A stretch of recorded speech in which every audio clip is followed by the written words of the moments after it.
क्या mobile phone ने आपका भी फोकस चुरा लिया है? तो चलिए मोबाइल डिस्ट्रैक्शन से कैसे बचा जाए, आज ये समझते हैं। सच बताऊं, बुक खुली होती है लेकिन ध्यान पूरा मोबाइल की तरफ होता है। मोबाइल के मैसेजेस, मोबाइल की रील्स सब दिमाग में घूमते रहता है और फिर हम हाथ में मोबाइल ले लेते हैं। क्या आपके साथ भी ऐसे ही होता है? डियर स्टूडेंट्स, मोबाइल आपका दुश्मन नहीं है। उसका प्रॉपर यूज करने के बाद वो आपका फोकस नहीं चुरा पाता। तो समझते हैं कैसे।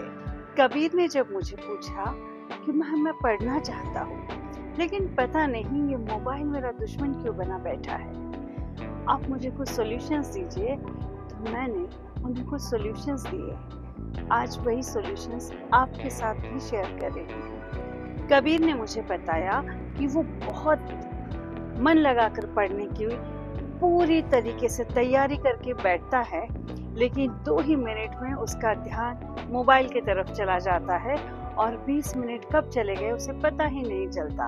और फिर मम्मा डांटती है सो अलग। पेरेंट्स का कहना है कि मोबाइल से कारण बच्चा बिगड़ गया है, वो मोबाइल एडिक्ट हो गया है।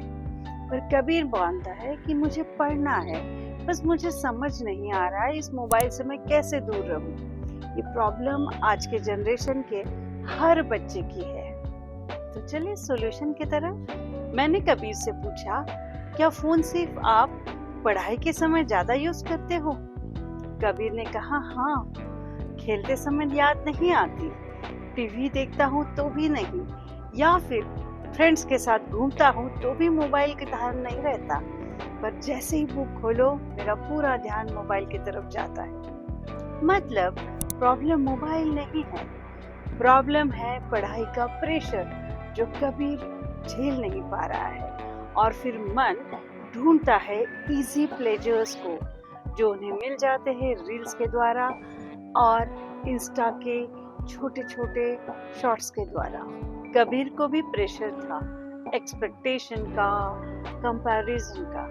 मतलब मोबाइल एडिक्शन नहीं तो ये एस्केप का जरिया है, अपने प्रेशर से बचने का जरिया है। इंद्रा यानी प्रमाथिनी हरंती प्रसंभम मनः। मतलब जब हमारे इंद्रिय हमारे कंट्रोल में नहीं है तो मन भी भागते रहता है और फिर हम एडिक्ट कहलाते हैं। सिंपल शब्दों में कहूँ तो प्रॉब्लम मोबाइल है ही नहीं, प्रॉब्लम है फोकस का, प्रॉब्लम है मोबाइल के प्रॉपर यूज का।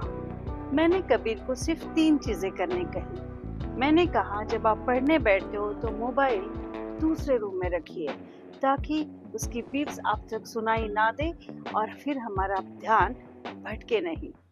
25 मिनट के लिए ही आपको ये काम करना है। उसके बाद 5 मिनट बाद आप चाहे तो थोड़ा सा ब्रेक ले, पर मोबाइल पे नहीं, सिर्फ मन को स्थिर करने के लिए। मोबाइल देखने के लिए दिन में सिर्फ 2 स्लॉट फिक्स करें, एक दोपहर में और एक रात को। लेकिन पढ़ाई के बाद, पढ़ाई के पहले रिवॉर्ड नहीं मिलता, पढ़ने के बाद मोबाइल एज अ रिवॉर्ड हमें देखना है और वो भी लिमिटेड टाइम के लिए, जैसे कि 30 मिनट्स। 15 ही दिन बाद कबीर का मैसेज आया कि मैम पढ़ाई भी चल रही है, मोबाइल भी चल रहा है, लेकिन अब मम्मी से डांट कम पड़ रही है, मेरा फोकस बढ़ गया है। आप भी आजमा कर देखिए, क्योंकि फोन को हम अवॉइड नहीं कर सकते लेकिन उसको हम कंट्रोल कर सकते हैं, क्योंकि हमारी लाइफ में बाकी चीजें प्रायोरिटाइज करना बहुत जरूरी है।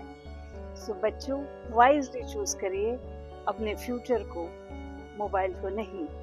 क्योंकि जब मोबाइल पर आपका कंट्रोल आ जाएगा, आपके इंद्रियों पर आपका कंट्रोल आ जाएगा, तो आपका कॉन्फिडेंस बढ़ेगा और आपको सक्सेस मिलेगी।